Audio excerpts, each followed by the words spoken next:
자, 이제 10강 지구형 행성과 목성 행성부터 시작합니다. 자, 페이지 66쪽이고요.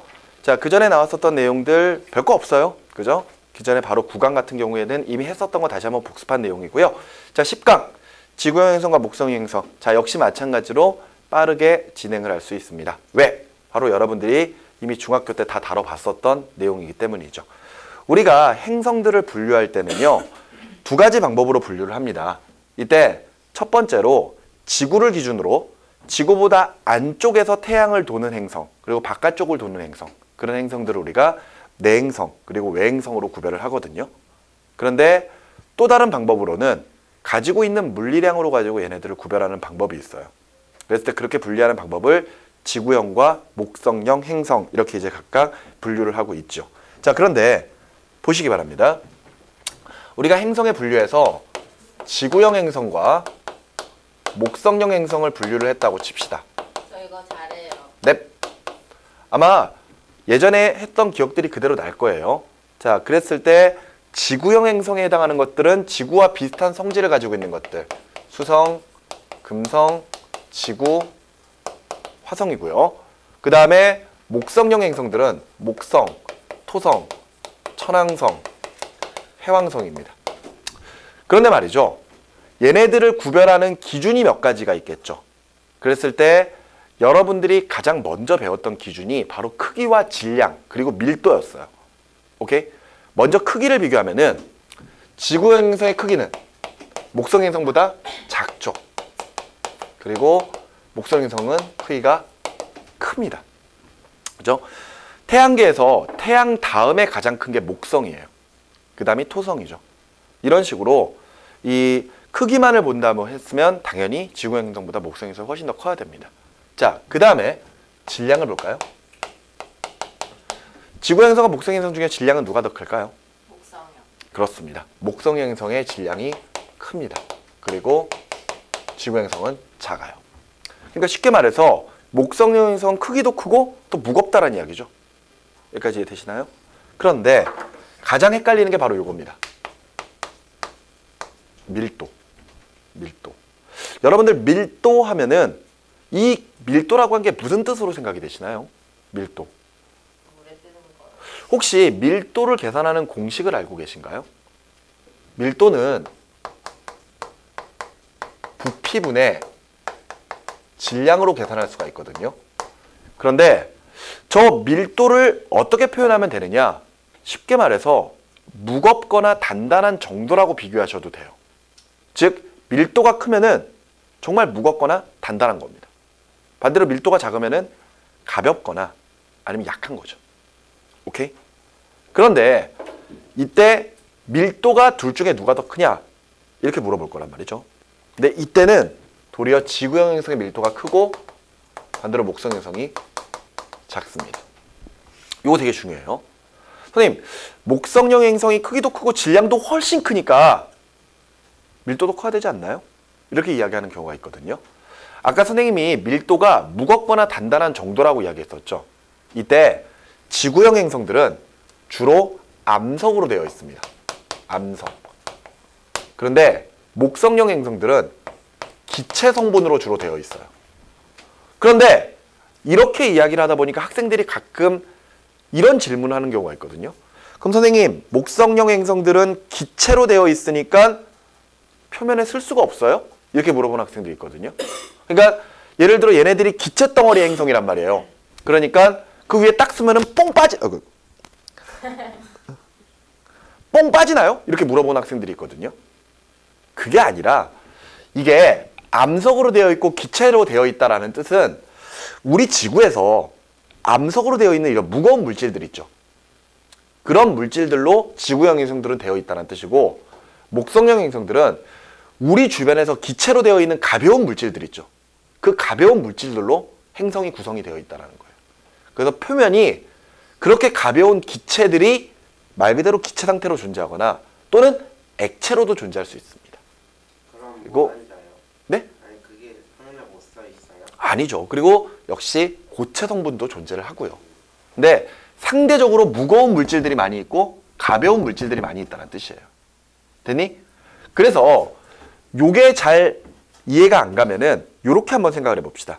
지구형 행성들은요 1kg짜리 쇠구슬이라고 생각을 하세요. 지구형 행성들이. 그런데 목성형 행성들은 한 3kg 정도 되는 솜뭉치라고 생각을 하시기 바랍니다. 오케이? 여러분들 그 놀이동산 같은 데 가보면은요 그 계속 들고 먹는 솜사탕 있잖아요. 솜사탕이 요만하잖아요. 그게 질량이 얼마 정도 될 것 같아요? 50? 그거 기껏해 한 10g도 안 될 겁니다. 굉장히 가볍거든요. 근데 그런 솜을 한 3kg 정도 뭉쳐놨다고 생각해보세요. 어마어마하게 크지 않을까요? 그죠? 그랬을 때 이게 지구형이고 이게 목성형이야. 크기 누가 커요? 얘가 크죠? 질량 누가 커요? 얘가 크죠? 얘 1kg고 얘는 3kg야. 그런데 둘 중에 누가 더 단단해요? 쇠구슬이 더 단단하죠. 맞지? 이런 개념이라고 보시면 됩니다. 무슨 말인지 아시겠습니까? 이해되시나요? 사실 그림은 이만하게 그려놨지만 1kg 쇠구슬이면 요만할 거란 말이에요. 되게 조그만할 거란 말이에요. 그런데 저 손뭉치 3kg면 어마어마하게 클 거거든요. 그런 차이로 우리가 밀도를 생각할 수가 있다. 이렇게 보시면 되겠습니다. 자, 이런 식의 분류 기준도 있고요. 그리고 이것 말고도 또 여러 개가 있습니다.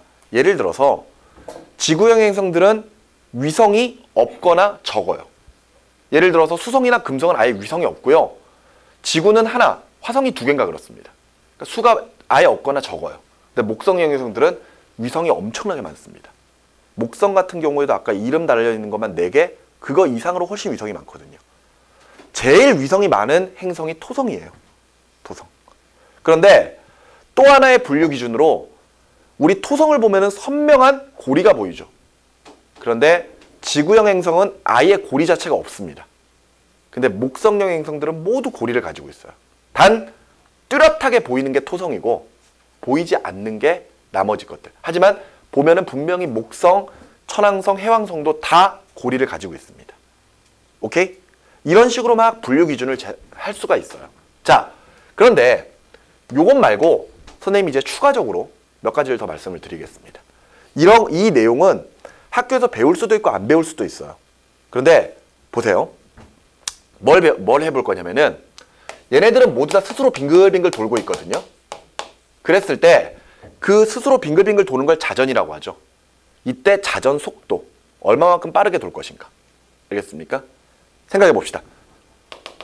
돌멩이가 빙글빙글 도는 게 빠를까요? 기체가 빙글빙글 도는 게 빠를까요? 돌멩이. 돌멩이가 빨라요? 가벼운 게 빠르겠죠.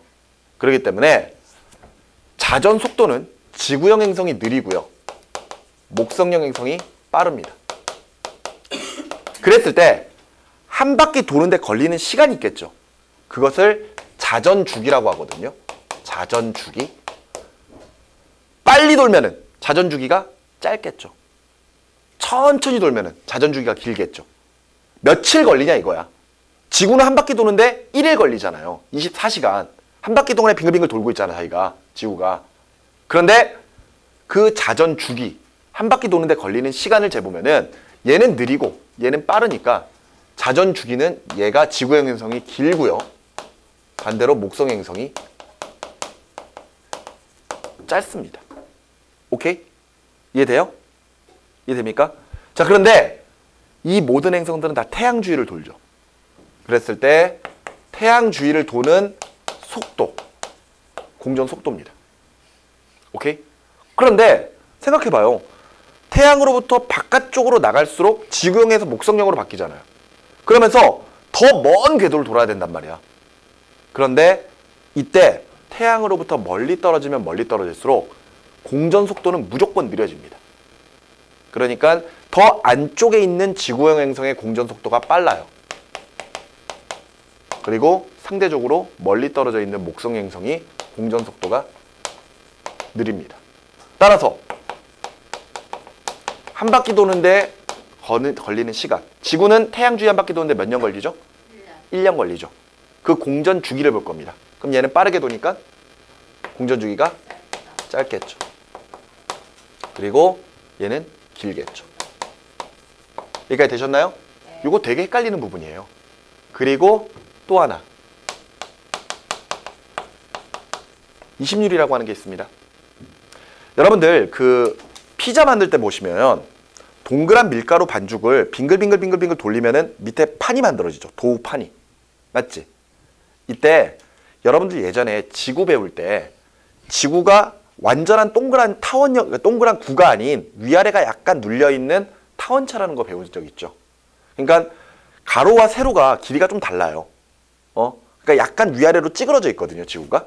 그런데 그렇게 찌그러진 정도를 20률이라고 합니다. 그런데 지구형 행성은 20률이 작고요. 반대로 목성 행성은 20률이 커요. 그러니까 20률이 크면 많이 찌그러진 거거든요. 왜 많이 찌그러질까? 간단한 겁니다. 지구형 행성들은 암석으로 되어 있죠. 딱딱하거든요. 그런데 느리게 돌죠. 그러니까 덜 찌그러지는 거야. 그런데 목성형 행성들은 기체 성분으로 가벼운 녀석들로 되어 있고 굉장히 빠르게 돌기 때문에 더 납작하게 눌리는 겁니다. 이해가 되셨나요? 오케이? 이런 것들까지도 다 우리가 지구형과 목성형 행성을 분류하는 하나의 기준으로 볼 수가 있습니다. 오케이? 이해되셨나요?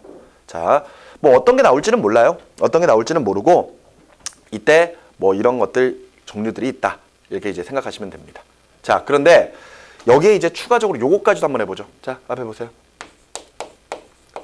요건 따로 뺄 거예요.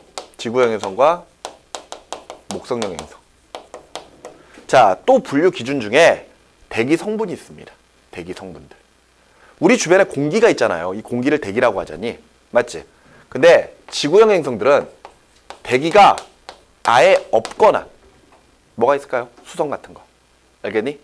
그리고 만일 있어도 무거운 기체들이 있습니다. 대표적으로 그렇죠. 이산화탄소 같은 거 생각하시면 돼요. 오케이? 금성 있죠. 금성. 금성. 아마 요 D가 각각의 행성들의 어떤 특징들 나와 있나? 여기 밑에 나와 있구나. 근데 여러분들 금성은 태양으로부터 두 번째로 떨어진 행성이죠. 맞지? 야, 근데 생각해봐라. 니네 태양이 있고 수성, 금성이 있어요. 그러면은 수성하고 금성 중에서 누가 더 뜨거워야 될까? 수성이 더 뜨거워야 되겠지? 근데 금성이 더 뜨거워요. 실제로 수성은 400도 정도까지 온도가 올라갑니다. 햇빛이 비칠 때 400도까지 온도가 올라가거든요.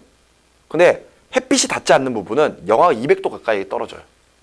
영하 200도는 아니겠다. 영하 100도 정도? 그 정도까지 떨어지겠다. 오케이? 쉽게 말해서 밤낮의 기온차가 굉장히 크거든요. 그런데 금성은 수성보다 더 멀리 떨어져 있는데도 불구하고 표면 온도가 약 500도 정도에 달하죠. 그러면서 낮과 밤에도 온도 차이가 거의 없습니다.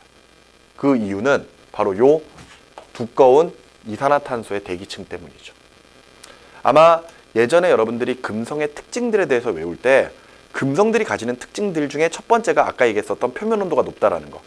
그 이유가 온실 효과 때문이라고 보통 알고 있거든요. 거기에다가 또 표면 기압이 굉장히 커요. 우리가 지금 지구에서 살고 있을 때 우리는 못 느끼지만 공기가 우리를 꾹 누르고 있거든요. 근데 그 누르는 압력을 일기압이라고 합니다. 근데 우리가 그걸 못 느끼는 이유는 몸속에서 똑같은 일기압으로 밀어주고 있기 때문이거든요. 그러니까 일기압으로 미는데 또 안쪽에서 일기압으로 버텨주고 있으니까 우리가 전혀 못 느끼는 거야. 근데 만일 바깥쪽 기압이 커지면 사람이 어떻게 될까요? 찌그러져요. 근데 사람 몸에 있는 뼈 때문에 몸이 콱 찌그러지지 않거든요. 그래서 들어갈 수 있는 부분만 들어갑니다. 배 같은 데가 쑥 들어가고요. 볼 같은 데가 이렇게 쑥 들어갑니다. 오케이? 그러다가 기압이 점점 높아지면 사람이 기절을 해버려요. 왜냐하면은 이런 부분이 다 눌려버리니까 혈액순환이 안 돼가지고 사람이 틱 하고 기절을 해버려요. 그래서 보통 성인들이 버틸 수 있는 기압이 4기압 내지 5기압 정도. 그런데 우리 주변에서 높은 기압을 견뎌야 되는 사람들이 있거든요. 어떤 사람들? 맞습니다. 비행기 조종사들. 비행기 조종사들 같은 경우나 아니면 우주 비행사들.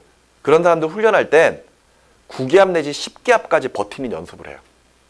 근데 말 그대로 그 기압에서 버티는 거야. 정신을 안 잃고 버티고 있는 겁니다. 그런데 보통 일반 사람들은 5기압 내지 6기압 되면 틱하고 기절을 해버리죠. 근데 반대로 기압이 작아지면 어떻게 될까요? 사람이. 바깥쪽에 기압이 작아지면 사람이 이렇게 부풀어 오릅니다. 부풀어 올라요. 기압이 안쪽 기압이 더 크니까. 근데 전투기 조종사는 그런 거 잘 안 하는데 우주 조종사는 큰 기압에도 버티고 작은 기압에도 버티는 연습을 하는 걸로 알고 있어요. 근데 둘 중에 뭐가 더 괴롭냐 그러면은 낮은 기압에서 버티는 게 더 힘들다 그러네요. 그러니까 부풀어 오르는 게. 그래도 훨씬 더 힘들대요. 그런데 금성은 표면 기압이 95기압입니다. 95기압. 95기압이면 쉽게 이야기해서 여러분들 머리 위에 1kg짜리 이렇게 뭐 벽돌 하나를 올려놨다고 칩시다.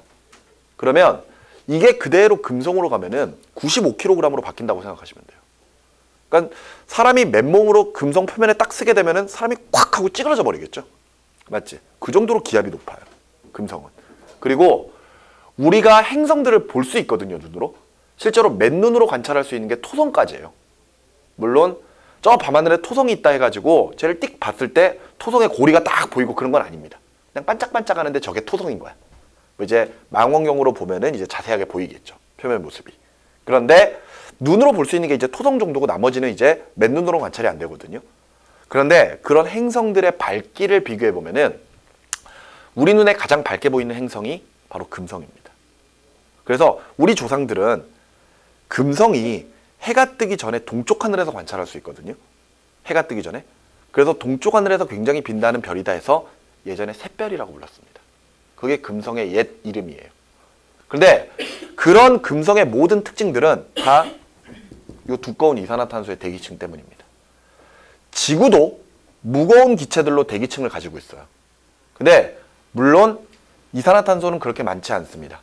대신에 질소기체나 산소기체 같은 그대로 무거운 기체들을 많이 가지고 있어요. 그런데 자, 목성형 행성들은요. 목성형 행성들은 모두 다 가벼운 기체 성분으로 되어 있습니다. 그게 수소기체나 헬륨기체 같은 것들이에요. 쟤네들이 대기 중에 있다는 겁니다. 왜 지구에는 저게 없고 지구에는 물론 수소랑 헬륨이 있죠. 지구에도. 그런데 우리 주변의 공기에는 왜 수소랑 헬륨은 거의 없고 저 목성형 행성들은 저런 것들로 대부분 되어 있느냐. 바로 이것도 분류 기준인데요.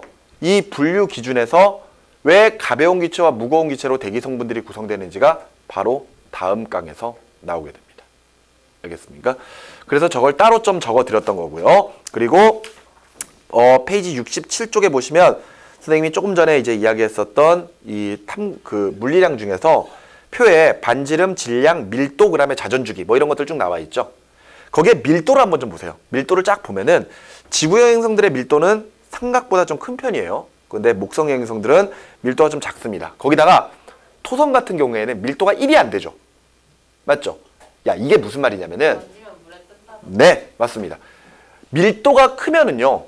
아래로 가라앉으려고 하고 밀도가 작으면 위로 뜨려고 하거든요. 그런데 물의 밀도가 1입니다. 1. 그런데 지금 토성 같은 경우에는 0.7밖에 안 되죠. 그러니까 물에다가 이렇게 토성을 딱 띄우잖아요. 그러면은 토성이 둥실둥실 떠 있다는 이야기예요. 둥실둥실. 오케이? 그러니까 정확하게 이야기하면 이제 토성이 한 70% 정도 가라앉아가지고 있는 상태. 그러니까 빙산 같은 형태로 이렇게 물에 떠 있다고 생각하시면 돼요. 토성이. 그 정도로 밀도가 작은 게 목성형 행성들입니다. 오케이? 그 다음에 그 밑에 보시면 자전축이 나와 있는데요. 자기 혼자 빙글 돌 때 지구는 하루 동안에 돌거든요. 그리고 수성이나 아니면은 금성 같은 경우에는 굉장히 오랜 시간 걸리죠. 한 바퀴 도는데, 자기 혼자 도는데. 그죠? 그런데 나머지 목성이나 토성, 천왕성, 해왕성 보세요. 하루가 안 걸립니다. 그 큰 녀석들이 한 바퀴 도는데 하루가 안 걸려요. 이 정도로 자전주의가 짧습니다. 아시겠습니까? 근데 이거를 따로따로 외우려고 하지 말고 선생님이 이렇게 이야기하면서 왜 이렇게 되는지 이야기했었죠. 그걸 잘 생각하세요. 알겠지? 그렇게 하면은 조금 더 기억에 오래 남으실 수가 있을 겁니다. 됐죠? 그리고 선생님이 그 과학을 할 때 학생들에게 이런 이야기를 합니다. 과학을 잘하려면 어떻게 해야 되느냐? 선생님이 생각했을 때는 일단 크게 한 3가지 정도가 있는 것 같아요. 첫 번째가 공식을 이해하라는 것. 공식을 이해해라. 이 공식을 이해하라는 말은 공식을 외우라는 뜻이 아닙니다. 여러분들 이 공식이 많이 나오는 과목이 수학이랑 과학이 있죠. 그런데 수학에서는 어떤 공식들을 외우지 않으면 문제가 안 풀려버릴 겁니다. 근데 과학은 공식을 외우지 않는다고 해도 문제를 풀 수는 있거든요. 근데 과학을 잘하려면 공식을 이해해야 됩니다. 왜 공식이 그렇게 만들어질까? 과학 공식이 그렇게 많지 않거든요, 생각보다. 학생들이 과학을 어려워할 때 너 왜 과학이 어려워? 이렇게 물어보면은 아, 공식 외울 게 너무 많아요. 막 이렇게 얘기합니다. 근데 실제로 그렇게 공식들 많이 안 나와요. 실제로 써먹는 공식도 많지 않고요. 그런데 학생들이 자꾸 공식이 많아요 라고 이야기하거든요. 선생님이 봤을 때는 수학의 한 단원에서 나오는 공식보다 적을 수도 있습니다. 그런데 다만 귀찮아서 안 하는 것 같아요. 그런데 또 하나 공식을 외우고 있다고 하더라도 문제에서 공식을 어떻게 써먹는지를 모르는 거죠. 대표적인 예로 여러분들 예전에 그 중3 때 여러분들 가장 고민했던 그 과학 단원 중에 하나가 그거 아니었습니까? 일과 에너지? 역학적 에너지 부분? 그죠? 잘 봤어요, 그거. 잘 보셨습니까? 네. 그 부분에서 나오는 공식 해봤자 두 개예요. 뭐하고 뭐? 위치 에너지랑 운동 에너지 두 개밖에 없지 않습니까? 에너지 관련돼서는 뭐 일에 관련돼서는 힘 곱하기 이동거리도 있고요. 뭐 그런데 그 공식 갖고 계산 문제 다 풀거든요. 그런데 어떻게 써먹어야 될지 모르는 경우. 근데 그게 왜 나왔는지, 그 공식이 왜 그렇게 나오는지를 이해하면은 과학은 좀 쉬워집니다. 그리고 거기에 추가적으로 단위 적는 연습하셔야 돼요. 선생님이 지난번 허블의 법칙 하면서 단위 굉장히 강조했었죠. 단위가 정말 중요합니다. 단위. 알겠습니까? 좀 습관처럼 단위를 적는 연습을 하세요. 어차피 수학에서는 단위가 잘 안 나오잖아요. 어차피 숫자니까. 그런데 과학에서는 단위가 있거든요. 단위 적는 연습 계속 하셔야 됩니다. 습관처럼. 그리고 두 번째는 정의를 이해하는 것. 선생님이 아까 막 칠판에서 적었던 것 중에서 원소가 뭐고 원자가 뭐고 분자가 뭐고 이런 거 막 적잖아요. 그런 정의들을 명확하게 구별할 줄 알아야지 과학이 눈에 보입니다. 두루뭉실하게 이게 뭘까? 저게 뭘까? 이게 뭐다? 저게 뭐다? 이렇게 표현하면은 나중에 계속 헷갈릴 수 있어요. 하나 물어볼까요? 너네 고체가 뭐니? 딱딱하고. 딱딱한 거. 액체가 뭐예요? 액체가 뭡니까? 기체가 뭔가요? 액체가 뭐예요? 이렇게 물어보면 물 같은 거요. 기체가 뭐예요? 그럼 공기요. 체가 누군가. 선생님이 여러분들에게 물어본 것은 고체의 정의, 액체의 정의, 기체의 정의입니다. 그런데 여러분들이 고체, 액체, 기체를 구별 못하는 건 아니거든요. 맞죠? 그런데 그게 뭐야? 라고 물어보면은 모르지. 정의가. 고체는요. 모양과 부피가 일정하면서 흐르는 성질이 없는 것을 고체라고 합니다. 액체는 모양이 일정하지 않고 부피는 일정합니다. 그러면서 흐르는 성질이 있는 게 액체예요. 기체는 모양과 부피가 모두 일정하지 않고 흐르는 성질이 있는 게 기체입니다. 이게 정의예요. 이거 언젠가 들어본 것 같지 않습니까? 이거 초등학교 때 들어봤던 거예요. 물론 이제 기억이 안 나시겠죠? 그런데 이런 정의들을 알고 있어야지 과학이 또 쉬워진다는 거. 그리고 마지막 세 번째는요. 세 번째는 그래프랑 친해지기입니다. 그래프랑 친해지기. 나중에 과학 문제를 보다 보면은요. 뻥을 조금 못해가지고 한 문제당 하나씩 그래프가 붙는 경우가 있어요. 그런데 정말 학생들이 어려워하는 문제 중에 그래프 문제들 되게 어려워하거든요. 그런데 얘들아 봐봐. 선생님이 이걸 이야기하고 싶은 거야. 보세요.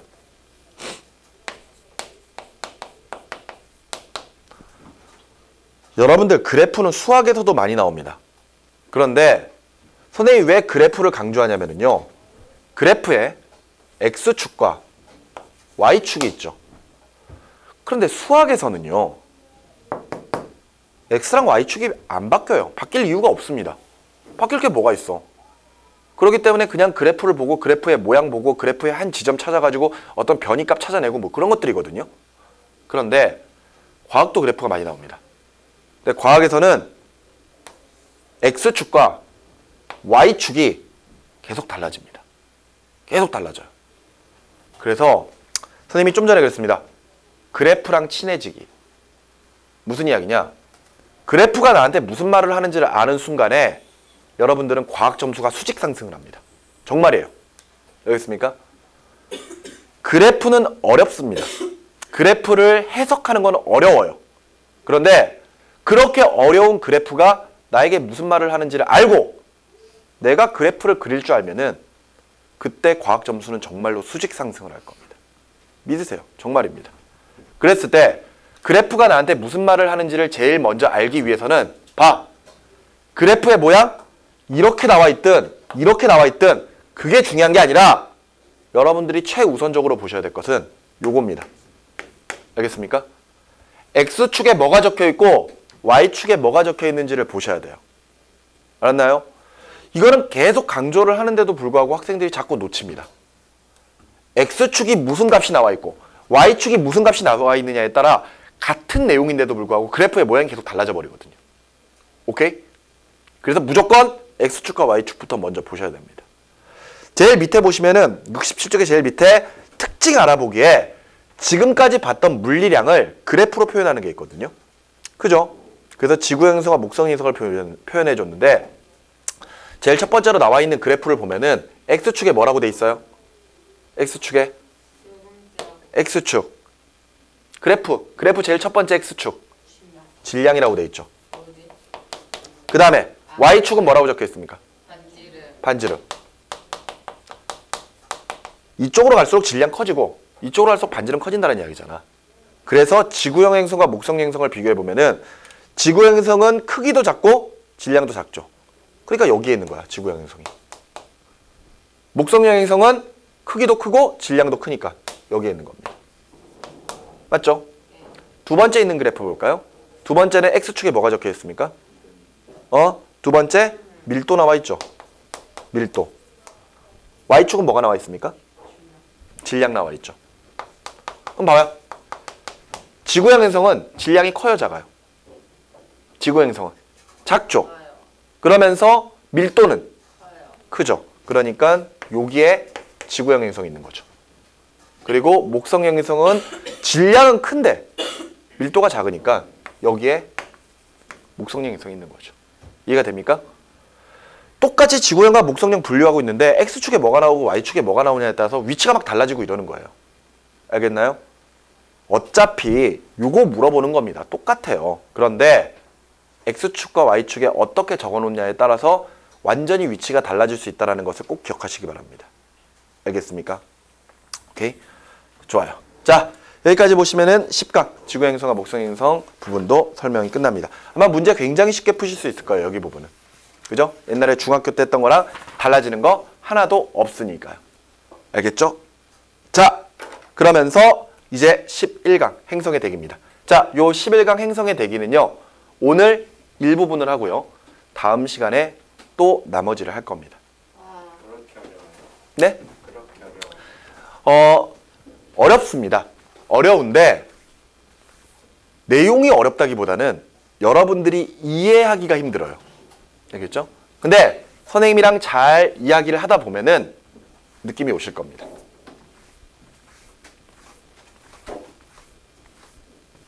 자, 이 11강은요. 행성의 대기. 아까 우리 그 각각의 행성들을 분류를 할 때 여러 가지 물리량 중에서 이거 먼지 되게 많이 난다. 지구형 행성과 목성형 행성을 딱 분류했을 때 대기들을 구별을 해보면요. 지구형 행성은 주로 무거운 기체들이 많이 있다고 했었죠. 이게 우리 주변에 있는 거야. 알았니? 무거운 기체들이. 기체 중에서도 가벼운 기체가 있고 무거운 기체가 있다 이거죠. 그런데 지구형은 무거운 기체. 그리고 목성형은 가벼운 기체. 근데 왜 이렇게 되냐 이거죠. 왜 이럴까? 오케이? 자, 아까 선생님이 여러분들 3학년 때 제일 고생했던 단원 중에 하나가 역학적 에너지 부분, 에너지 관련된 부분일 것이다. 이렇게 이야기했었습니다. 맞죠? 에너지는 다 싫어하는 것 같아요. 학생들이. 여러분들 역학적 에너지가 뭐죠? 반대돼. 역학적 에너지. 역학에너지가 뭐더라? 역학적 에너지. 그 미치 에너지라고 해야 돼. 맞습니다. 어떤 물체가 기준면에 대해서 높이를 가지고 있을 때 이때 그 물체의 질량을 m이라고 하고요. 높이가 h만큼 떠 있을 때 이때 가지는 에너지를 위치 에너지라고 했습니다. 그런데 이 물체가 속력 V로 움직이면은요. 이때는 운동 에너지를 가진다고 하죠. 그런데 여기서 이야기하는 역학적 에너지는 그 물체가 가지고 있는 위치 에너지와 속력 때문에 생기는 운동 에너지 두 개를 더한 것을 역학적 에너지라고 표현하죠. 자, 옛날 기억 좀 되살려 봅시다. 위치 에너지 어떻게 계산하죠? 2분의 1 mv. 아니죠. 위치 에너지. 높이 가지고 있을 때. 아, h 곱하기 네, 그거. 뭐다? h 곱하기 뭐지? 9.8 mh라고 배웠었죠. 아, 맞다. 맞죠? 자, 질량이 m이고요. 높이가 h일 때 이 물체가 이 높이에서 가지는 에너지를 9.8 mh라고 계산을 했었을 겁니다. 맞죠? 그런데 이제부터는요. 이 9.8 대신에 g라고 하는 글자를 쓸 거예요. 그래서 위치 에너지는 m, g, h라고 적습니다. 그러니까 요 9.8이 g예요, g. 저 g가 중력 가속도라고 하는 값이거든요. 근데 정해져 있는 숫자입니다. 그래서 원래는 9.8인데 아마 이제 나중에 여러분들 진짜로 계산하게 된다면은 저 g에다가 9.8 대신에 막 10을 집어넣어서 계산하고 막 그럴 거예요. 계산하기 쉽게. 알았어? 문제에서 그렇게 하라고 할 겁니다. 왜? 뭐 너네들이 이제 뭐 설마 9.8에다가 뭐 곱하고 10 곱하고 이것 때문에 뭐 틀리지는 않을 거 아니에요. 그러니까 좀 더 계산하기 쉽게 10으로 적어줄 겁니다. 자, 그런데 자, 속력 가지고 있어요. V로 움직입니다. 그러면 이때 운동 에너지는 2분의 1 mv. 그렇습니다. 운동 에너지는 2분의 1 mv의 제곱으로 계산할 수가 있죠. 그지? 그랬을 때 요 둘을 더한 것을 역학적 에너지라고 표현을 해요. 그런데 여러분들이 실제로 중학교 3학년 때 이 내용을 배우면서 이걸 배웠단 말이에요. 역학적 에너지 보존의 법칙. 모든 마찰을 무시한다면은 어떤 상황에서도 위치 에너지와 운동 에너지를 더한 역학적 에너지는 같다. 그지? 그래서 이 값이 항상 어떻게 나온다? 일정하게 나온다. 그죠? 마찰이 있다면은 눈으로 보이는 역학적 에너지는 줄어듭니다. 왜? 마찰에 의해서 열이 발생하고 막 그러기 때문에 에너지가 조금씩 줄어들어요. 그런데 어찌됐건 전체 에너지는 다 똑같습니다. 항상. 알겠죠? 그런데 역학적 에너지에서 마찰을 무시해버린다면은 위치 에너지와 운동 에너지의 합은 언제나 일정해야 돼요. 오케이? 그런데 우리가 요것을 가지고 뭘 알아볼 거냐면요. 바로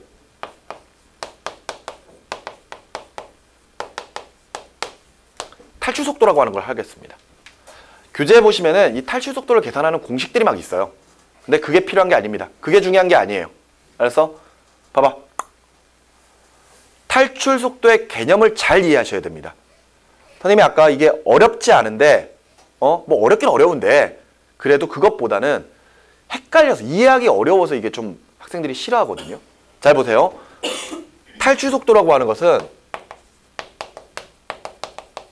행성을 벗어나기 위한 최소한의 속도입니다. 우리 수업이 20분 정도 남았네요. 20분 정도 남았습니다. 그런데 지금 여러분들 앉아있는 표정은 힘들어서 죽겠다라는 표정입니다. 그런데 선생님이 마침 앞에다가 필기를 하면서 딴짓을 하고 있어요. 막 이러면서 파파파파 이렇게 하고 있습니다. 근데 여러분들이 갑자기 머릿속으로 생각을 하죠. 아, 도저히 못 견디겠다. 아무래도 도망가야겠다. 이 생각을 합니다. 마침 뒤에 문도 열려 있어요. 알았어? 선생님이 이렇게 딴짓하면서 이렇게 막 이렇게 적고 있습니다. 그래서 눈치를 쓱 보다가 여러분들이 갑자기 자리에서 벌떡 일어나가지고 가방을 딱 챙겨들고 뒷문으로 뛰기 시작을 합니다. 근데 그 우당탕 소리에 내가 뒤를 딱 돌아보고 이 자식 봐라! 이러면서 잡으러 가요. 알았어? 그랬을 때 여러분들이 이 교실에서 벗어나려면은 내가 여러분들을 잡으러 가는 속도보다 빨라야 됩니까? 느려야 됩니까? 빨라야 돼요. 빨라야 되죠. 그래야지만 이 교실을 벗어날 수가 있겠죠. 맞나요? 이때 탈출 속도는요. 여러분들을 내가 붙잡으려고 뛰어가는 속도입니다. 오케이? 여러분들이 이 교실에서 벗어나려면 여러분들은 내가 여러분들을 잡으러 가는 속도보다 빨라야 돼요. 그런데 선생님이 여러분들을 잡으러 가는 속도는 정해져 있습니다. 왜? 내가 항상 정해져 있는 속도로 뛰기 때문이에요. 그래서 뭐 갑자기 뭐 약을 먹고 갑자기 더 빨리 뛴다거나 그런 경우는 없어요. 항상 똑같이 뜁니다. 근데 여러분들 4명이 다 도망갈 거예요. 다 도망갈 겁니다. 그랬을 때 누구는 느리게 도망가고 누구는 빠르게 도망갑니다. 나보다 느리면 잡겠죠, 내가. 그럼 이 교실에서 절대 벗어날 수 없습니다. 반대로 나보다 빠르면 교실 밖을 벗어나서 도망가겠죠. 자유다! 이러면서 도망가고 나는 이제 부모님한테 전화를 하고 있겠죠. 얘가 도망갔네요. 이러고. 그런데 중요한 것은 이제 이 상황을 하나의 행성, 지구라고 한번 생각을 해볼까요? 지구? 이 교실 자체가 지구입니다. 그런데 여러분들이 하나하나의 기체들이에요. 여러 종류의 기체들. 그런데 여러분들은 지구에 남아있을 수도 있지만 지구 바깥쪽을 벗어나 지구를 벗어나 지구 밖, 우주로 나갈 수가 있다는 거예요. 아시겠나요? 그런데 여러분들 하나하나의 기체들은 다 어떤 속도로 움직이고 있거든요. 근데 그 속도로 움직이고 있을 때 지구를 벗어나기 위한 최소한의 속도인 탈출 속도가 정해져 있다는 겁니다. 지구에서 도망가려면 저 교실문을 박차고 밖으로 나가려면 우주 공간으로 나가려면 최소한의 속도 이상이 돼야 된다는 거예요. 그랬을 때 지구의 탈출 속도는 11.2km/s입니다. 초당 11.2km만큼 움직일 수 있다면 그때는 최소한 지구를 벗어날 수는 있어요.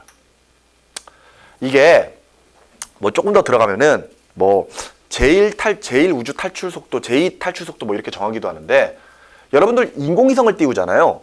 인공위성을 띄우면은 인공위성이 지구 주위를 도는 경우가 있고요. 아니면은 예를 들어서 화성이나 뭐 이런 데로 가는 우주선처럼 완전히 지구를 벗어나는 경우가 있죠. 그런데 봐요.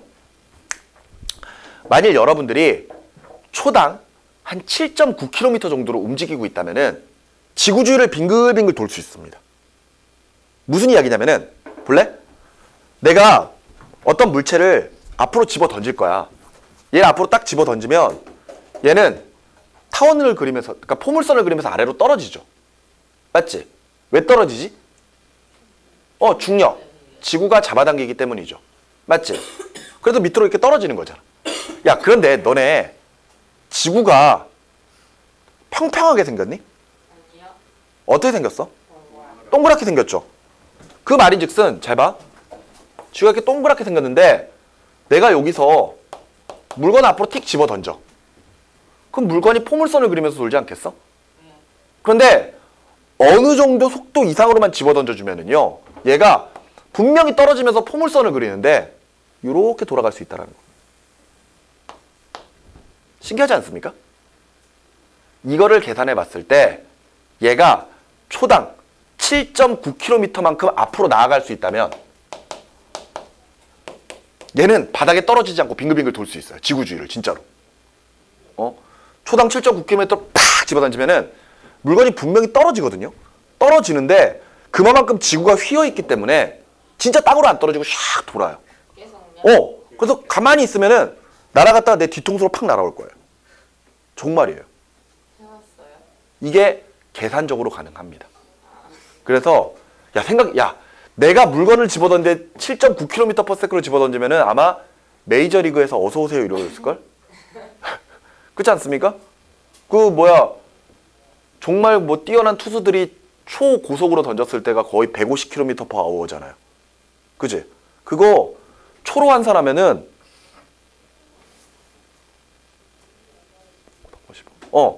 초당 50m 정도? 그게 정말 최고속일 겁니다. 그러면 기계로 하면 되지 않을까요? 그렇죠. 기계로 하면 가능하죠. 그런데 어떤 물체를 7.9km/s로 집어 던지는 거는 가능하다고 하더라도 그 다음부터 얘가 계속해서 7.9km/s보다 느려지면 안 되는데 공기 때문에 마찰 때문에 안 되잖아요. 맞죠? 그래서 그 자체가 추진력을 가지고 있어야죠. 엔진을 달고 있어야 될 거 아니야. 그게 인공위성인 거야. 무슨 말인지 알겠니? 그래서 인공위성은 이렇게 돌고 있는 거야, 진짜로.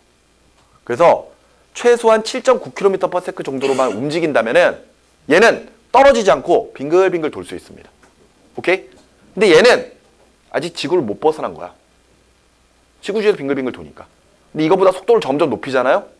그럼 얘가 점점 타원으로 움직이기 시작합니다. 그래도 지구를 못 벗어나. 그러다가 초당 11.2km/s보다 넘어가잖아요? 그럼 그때부터는 지구를 완전히 벗어나서 밖으로 빠져나갑니다. 그랬을 때 바로 요 속도가 지구를 탈출할 수 있는 속도. 그래서 11.2km/s가 탈출 속도다라고 표현을 하고 있습니다. 알겠습니까? 그런데 탈출 속도는 여러분들의 속도가 아니에요. 알겠죠? 여러분들의 속도가 아니라 탈출 속도는 행성 자체라니 행성마다 정해진 속도예요.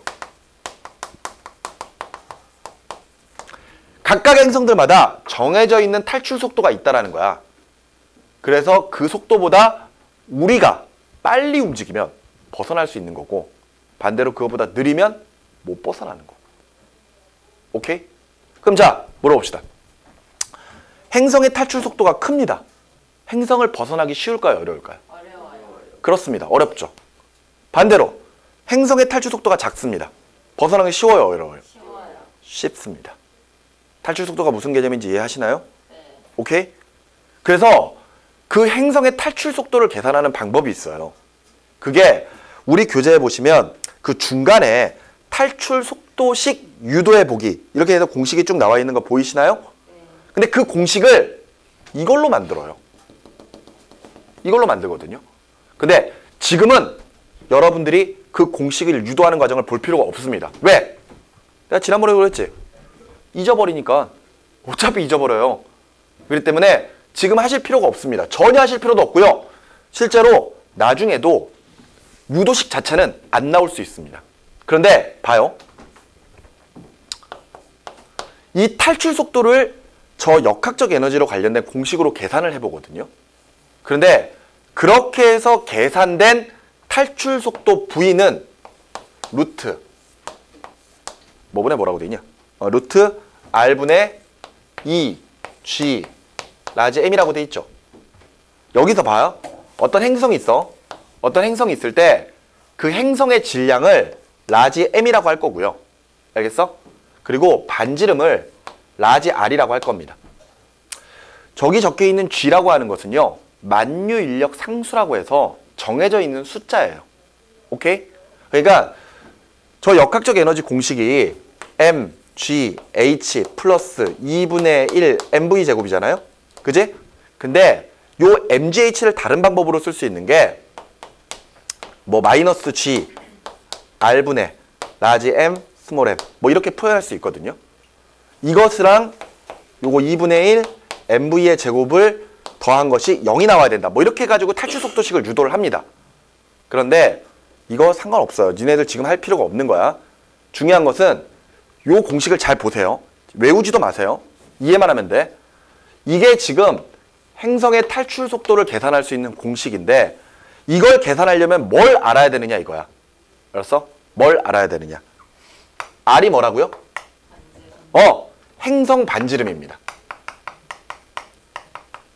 라지 M은요? 행성의 질량이에요. 그리고 어차피 G는 상수값이기 때문에 일정합니다. 정해져 있는 숫자예요. 알았어? 즉 탈출 속도는 그 행성이 가지고 있는 요거 반지름이 얼마지? 그리고 M 질량이 뭐지? 얼마나 되지? 이게 탈출 속도를 결정한다는 겁니다. 탈출 속도가 커지려면요. 반지름은 어떨수록 좋을까요? 작아요. 그렇죠. 작을수록. 질량은 어딜 클수록. 오케이? 그런데 지구형 행성은 질량도 작고 반지름도 작잖아요. 반대로 목성형 행성들은 질량도 크고 반지름도 크죠. 네. 그런데 이렇게 해서 탈출 속도를 계산해 보면은 지구형 행성은 탈출 속도가 작습니다. 작아요. 반대로 목성형 행성은 탈출 속도가 큽니다. 자, 다시 한번 이야기합시다. 탈출 속도가 크다. 행성을 벗어나기 쉽다, 어렵다? 어렵다. 어렵다. 반대로 탈출 속도가 작다. 행성을 벗어나기 쉽다. 알겠습니까? 지구형 행성들은요, 탈출 속도가 작아요. 벗어나기가 쉬워요, 어려워요? 쉬워요. 쉽습니다. 잘 도망가요. 근데 반대로 목성형 행성들은 탈출 속도가 크죠. 네. 그러니까 행성을 벗어나기 쉽다, 어렵다? 어렵다. 어렵다. 알겠습니까? 네. 그래서 상대적으로 가벼워서 빨리 움직이는 기체들은 지구형 행성에서는 다 도망가 버린 겁니다. 밖으로. 근데 무거운 녀석들은 못 도망가고 남아있는 거죠. 왜? 느리니까. 근데 반대로 목성형 행성은 가벼운 기체조차도 못 빠져나가는 거예요. 탈출 속도가 커서. 이해가 돼? 그게 바로 그 행성의 대기를 결정하는 요소라는 겁니다. 오케이? 공식이 왜 저렇게 나왔는지는 중요하지 않아요. 알겠어? 그리고 그 기체가 어떤 종류인지도 중요하지 않습니다. 탈출 속도는. 왜? 행성마다 정해지는 거니까. 행성의 반지름이 어떻게 되고 질량이 어떻게 되느냐에 따라 그걸 계산해 보면은 탈출 속도가 정해져 있어요. 그랬을 때 지구형 행성은 탈출 속도가 작고 목성 행성은 탈출 속도가 크다. 그렇기 때문에 일단 가벼운 기체들은 지구형 행성은 벗어날 수 있지만 목성 행성은 벗어나기 어렵다라고 보시면 됩니다. 그런데 이거는 요 지구형 행성과 목성형 행성의 기체가 이렇게 존재하는 첫 번째 이유입니다. 그리고 나머지 두 번째 이유부터는 다음 시간에 정리를 하게 될 거예요. 아시겠죠? 자, 다시 한번 탈출 속도는 여러분들의 속도가 아닙니다. 이제 잠시 뒤에 여러분들이 저 밖을 나갈 때의 속도에 내가 여러분들을 붙잡으러 가는 속도. 알았니? 우리 시험이나 한 번 더 보고 가자. 잡으러 갈 속도. 알았니? 그 속도가 탈출 속도입니다. 내 속도예요. 너네들을 잡으러 가는 속도. 알겠죠? 네. 자, 이제 가방을 싸시고 이제 선생님보다 빠르게 한번 저 교실 뒤를 나가시면 되겠습니다. 알겠습니까? 자, 오늘 수업은 여기까지고요. 다음 시간에는 이 11강 행성의 대기부터 다시 한번 복습을 하면서 진행을 하도록 하겠습니다. 수고하셨어요.